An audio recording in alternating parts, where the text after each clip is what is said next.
Okay, so with that, let's give Britton and Kimberly a warm center of the heart welcome. And I think we're on. Yes, you are. You are on, my darling. So whatever you need to do to connect to that. Yes. Yay. Alrighty. Hello, everyone. Hi. Log in.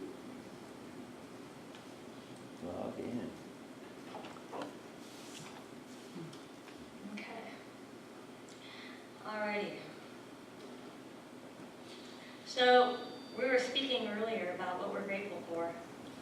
And, you know, my absolute honest answer is that I'm grateful to be here talking to you. And with the prospect of teaching what Spirit has gifted to me, this is my life path. I have been on this path since I was essentially 12 years old back in 1984. And the title of this talk is called Psychic Awareness, the Mystic Art. So I'm going to take us on a little bit of a journey about what mysticism is. And there's all sorts of mysticism in this wonderful gathering today in terms of finding God and where you find God, finding God within ourselves. But I first initially went to university for history. So we're going to start with a little bit of history, but that won't be very long. And then we're going to go into my experiences that I've had as a psychic and the results that I've had teaching these techniques. So hello, my name is Britton Kimberly, and I'm here to talk with you about psychic experiences and phenomena. Our culture has had much suspicion and mystery regarding psychic phenomena and towards the people who experience and report their psychic happenings. All throughout history, psychics, soothsayers, oracles, and prophets have always been there. Their role in culture is a critically important one, going back to our days before the high culture of the Renaissance, into the time of the Middle Ages, certainly, as the wise women in the woods, and then before that, then in greater antiquity, as a priestess or the priest in the ancient traditions of the Celts in Northern Europe, or the Christian mystics who penned the Dead Sea Scrolls. These are some of Western culture's contribution to mysticism, but we do very well to acknowledge the Eastern traditions of mysticism, which include Taoism, Buddhism, the practices of Tai Chi and Qigong, but also include the great Middle Eastern mystic traditions in Islam that are renowned for being some of the most beautifully ever expressed forms of mysticism ever to exist and to study.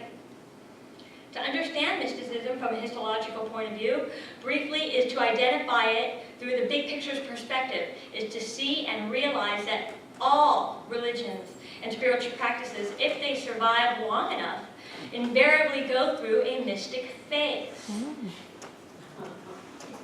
And this is what history teaches us. So what is mysticism? Mysticism is, very simply, going within for your search and pondering the contemplations of both human nature and our relationship to God. It is a belief that we ultimately find God within ourselves, and that looking for God elsewhere or anywhere else in the world is illusory.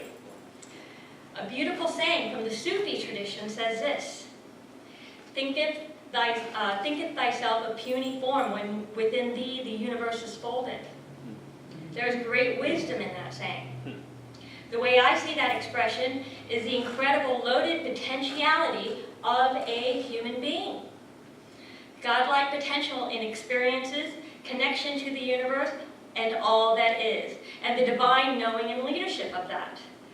This deep understanding is reiterated in biblical expression of man having been created in the image of God. We are also working in this template of divinity with the set of human frailties and flaws, but equipped with the human heart. And with that, we have all we need to find our way back to God in this exploration of existence through this thing we call a lifetime. Mysticism is a timeless approach to knowing God. Knowing God is considered the height of arrogance to many people and institutions. But why? Because the practices of a mystic is to potentially take away the exclusivity of the hierarchy of those institutions and to legitimately connect to source without a middleman. The mystic goes within to find a path back to source, and it is to assume responsibility for our personal relationship with God. This is certainly not to say that we have no need for the priest or the priestess, which is what I consider myself as one who has dedicated my life and my work to serving humanity and God. Or our reverends or ministers, like our beloved Reverend Maryum, leading this beautiful congregation today. But it is to realize that there is no one better than ourselves to know God. And to take this concept further, there are rites of passage in these attempts of knowing God. These rites of passage are there for you if you should choose to ask a question that leads you to the path of knowing myself, I know God. So in the path of a mystic is to explore the inner realms of the dialogue with Spirit or Prime Creator. This divine dialogue and the fruits of this grand discussion would simply amount to a peace and a knowing that once it is achieved can never be taken away by anyone. This is a knowing that is very powerful and is named and described by the word faith. My own life experiences have led me to these understandings, and I have seen these exercises and pursuits change the lives of my students. I started to speak to Spirit at the age of 8 consciously, though very sporadically. I began with a very unusual relationship and dialogue with Spirit at the age of 12, with the onset of a number of crises that were going on in my life at that time. God was there for me in my hour of need. So back in 1984, I was a youngster, and a number of things went wrong. Things were going wrong at home that were very difficult. But the big thing was that, for some reason, my 6th grade teacher decided to take me out of the normal school population and put me in a school population that was basically for remedial or people who did not speak English. There I stayed for the rest of my school career, though later I tried to rectify this, and they said, sorry kid, you are where you are. And so what happened, Wow. it's amazing because, my mom always said, well, I don't understand it, you're very precocious. But there was nothing I could do. I was delegated, designated into this, part of the school, and what was very interesting was at that time, I was actually contemplating suicide. But I really didn't want to die. I really didn't. And all of a sudden, a dialogue began in my head. And this is something that I really encourage with my students. A dialogue started in my head where I was contemplating the actual mechanics of it, and it just sounded so gruesome. And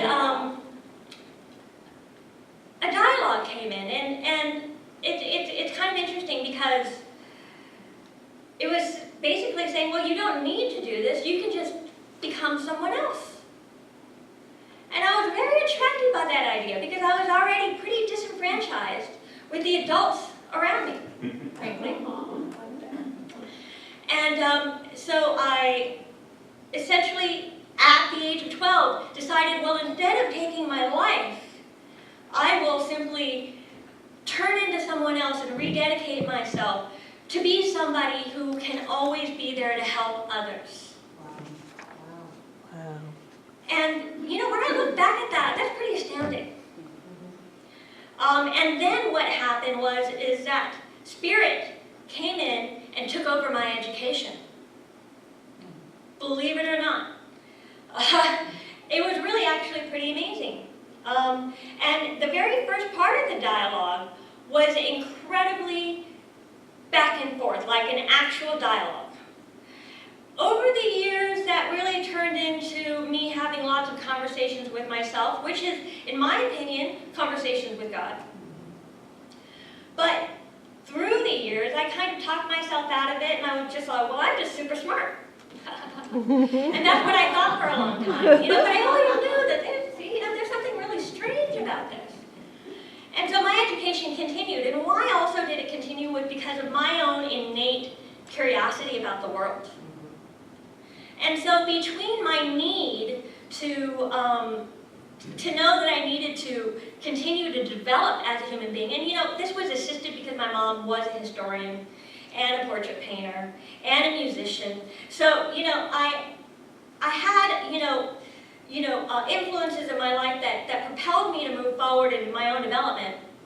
But it was also this constant dialogue with spirit. For instance, I unleashed, the very first thing I wanted to know about when I started this dialogue with spirit was human history. And I said, I want to understand this forsaken planet because it makes no sense. And that was the first place I started. I just think that's so strange. Who does that? And then I went straight into Earth history because I wanted to understand the history of the Earth. And none of these things are being discussed in school. It certainly wouldn't have been my topics in 8th grade. But this is what I found myself up to my eyeballs in, was my pursuit of understanding humanity on Earth from a big picture perspective. And then that led me to geology and anthropology, which I became obsessed with. And also that was assisted because I have a very famous anthropologist in my family. And so, I had things in my life that led me through, my intellectual pursuits. And initially my conversations with spirit led me to science. That's where I started, and that's where I stayed for the first 6 or 7 years, between the ages of 12 and perhaps 18. But at 18, and also I'll say this, by the time I graduated high school and I found myself surrounded by peers again, I was actually friends with the smartest people in the region of Los Angeles because the high school I went to was a magnet for super smart kids. And they were all my friends. And they said, why are you in remedial? I said, I don't know. So it was my own curiosity and my own basically assuming responsibility for my education that led me to my pursuit of understanding religion, which is where my study of history took me. Because if you study human history, you have to study the understanding of religion in order to make sense of all of this. So,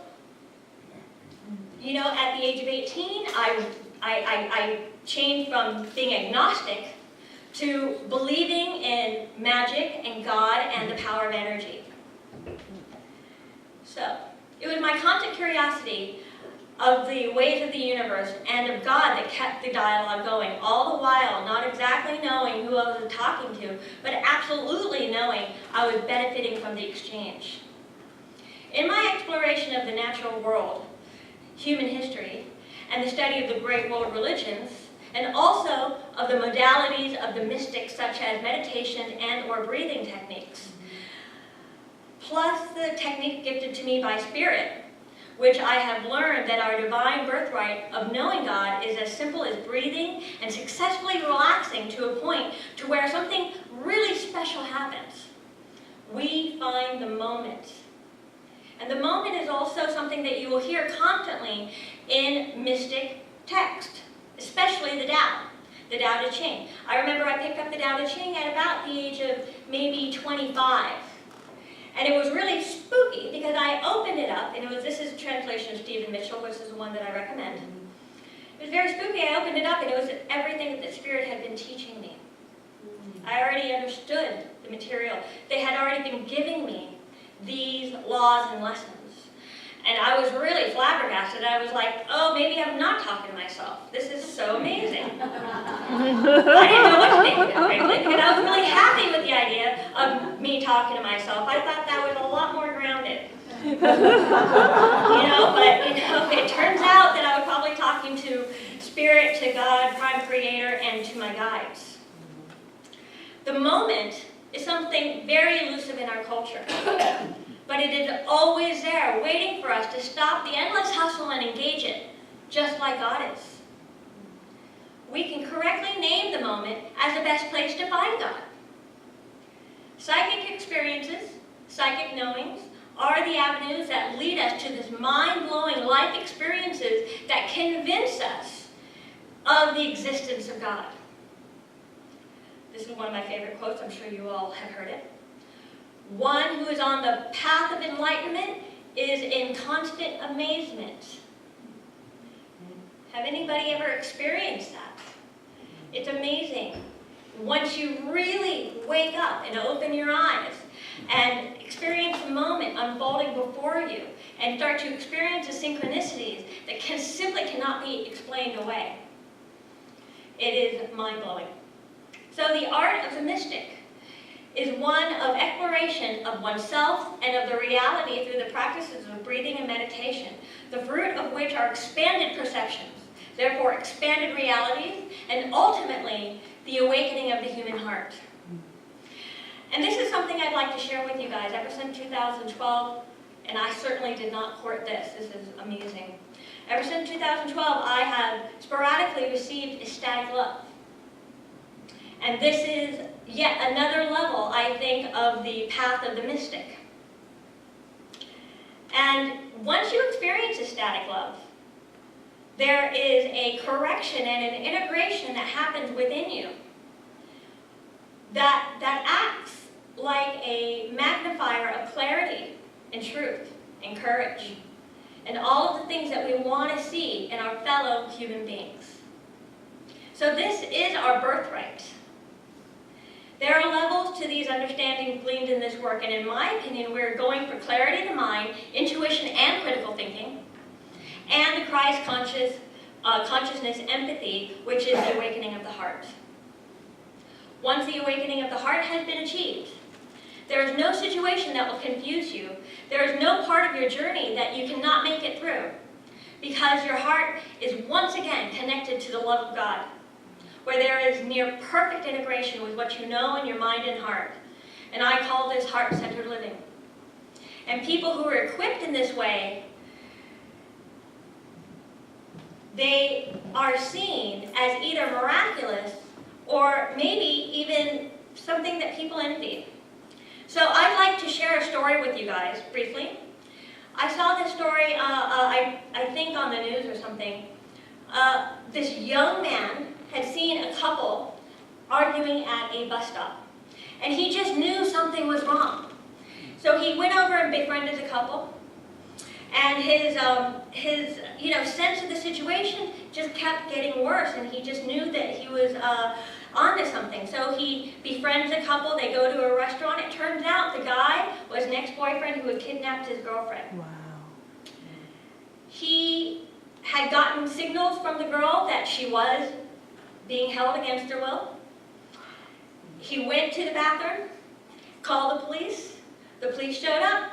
Turns out he had been, reported by the family as abducting the girl, and he probably saved her life, or if not, kept her from some harm, or at least being restricted from her own freedom. And he simply said, "I just knew. I just knew."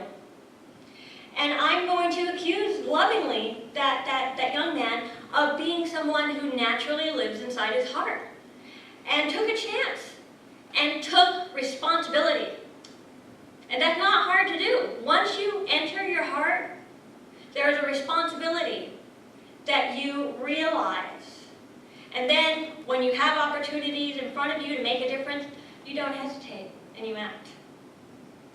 Then another time I went to a bank, and this is the envious part. I went to a bank to deposit a little money, and the banker saw that I was glowing and I was in the middle of one of my periods of ecstasy. And I gotta kind of try and not attract too much attention, because I don't know how I'm going to explain that. But the bank teller said, "What are you doing? Why are you so happy?" And I really, frankly, did not feel comfortable saying, "Well, I'm in ecstatic love." I don't know how, and so I had to make up some excuse about, well, business is good. But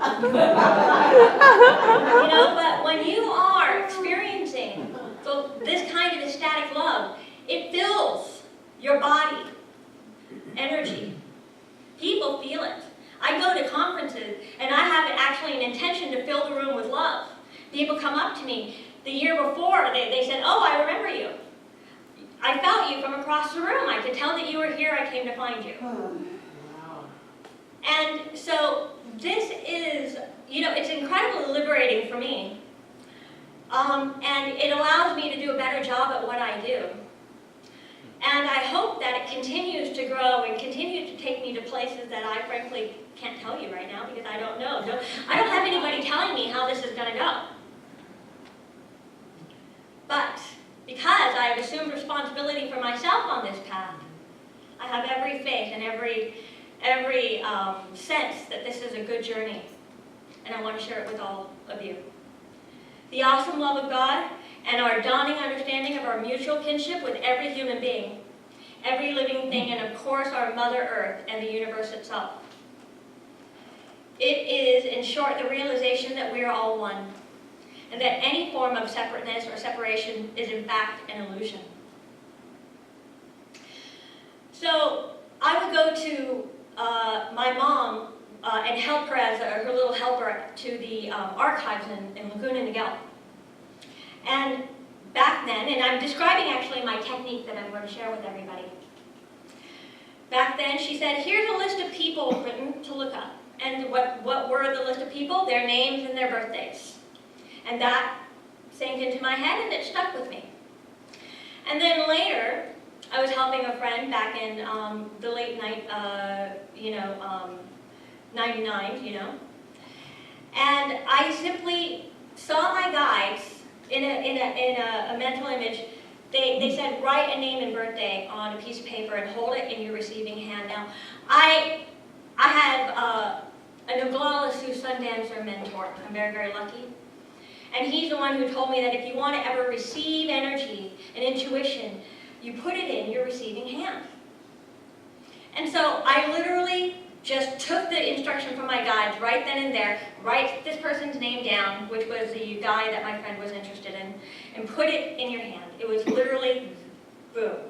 And I said, oh yeah, that's what my mom said. That's how you find people. So I read it in my hand, and I was plugged in that person instantly.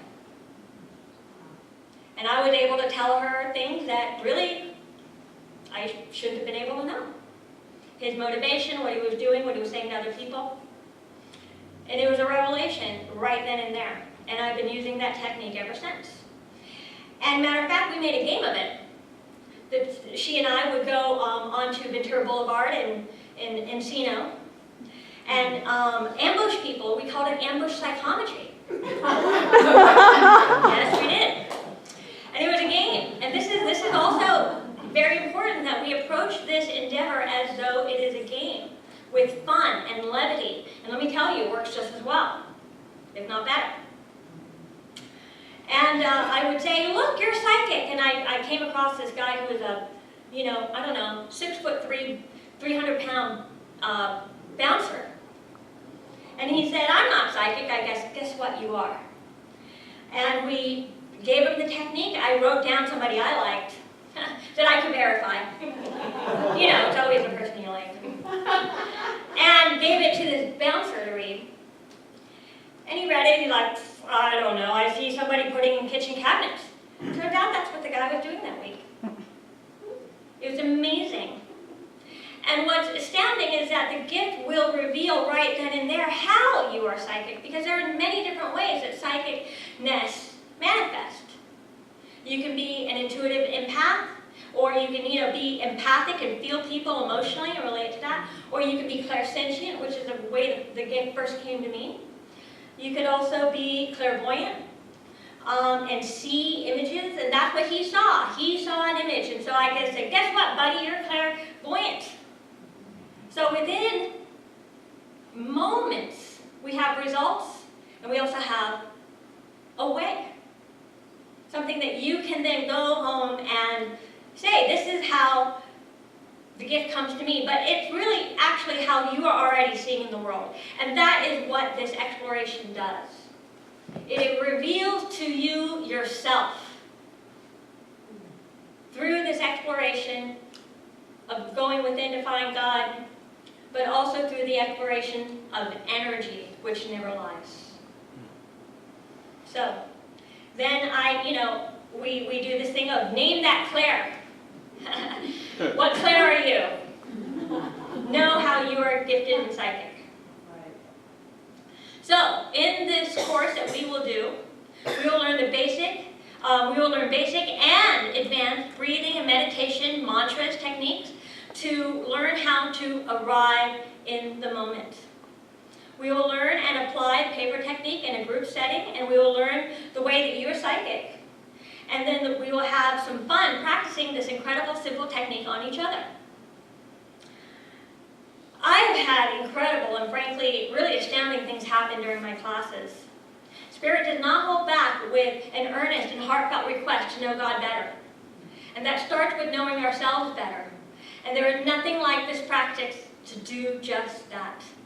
So I'd like to share one last story. And this is actually one of the greatest events in my classrooms, where I had a small setting of maybe 12 people. And, you know, I'm writing names and birthdays down for people, and I gave a name and birthday down of my mother, who had passed away, and I'm sneaky like that. Sometimes I'm going to see if you're a medium, you know what I mean? So I gave somebody a name of my mother, and she started reading it, and she immediately picked her up. And my mom was sitting on the side of a hill, relaxing, looking at the clouds. And at first she was sitting in a lotus position, which I thought was very interesting. Because my mom was not a spiritual woman, but she was a yogi. And I'm like, oh, that's her. But I didn't tell her that she had passed away. And she was like, well, why are all these clouds around? And I thought that was interesting, and I just kept not telling her, because I didn't want to, you know, I didn't want to blow her away with it. I wanted to kind of see what she would continue to produce. And then I think my mom began to tell her, this is my daughter, because she began to go, who is this person to you? And I said, that's my mom. And then all of a sudden, the lights started to flicker, like insanely crazy. And she goes, this is your mom? And I said, yes. And the lights are going, like on, off, on, off, on, off. And she goes, is she passed? I said, yes, she's passed. You're a medium. And, you know, I'm sorry, but to have my mom visit during a class to confirm the gift, a newly discovered gift of a student, I couldn't ask for a better experience. And so this is how I am nourished by doing this work. And this is why I'm so grateful for the opportunity to do it. Thank you very much. Thank you very much.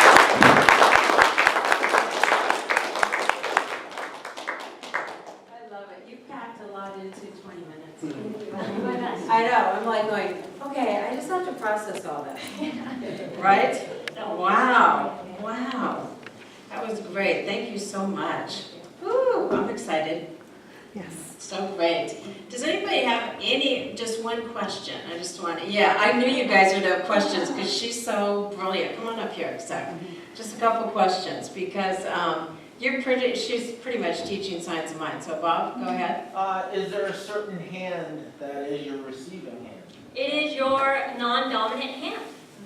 So if you're righty, it's your left hand, you know, vice versa. Good question. Yes. Okay, good. And okay, Diana? Well, I was wondering how your mom could be not spiritual but be a yogi.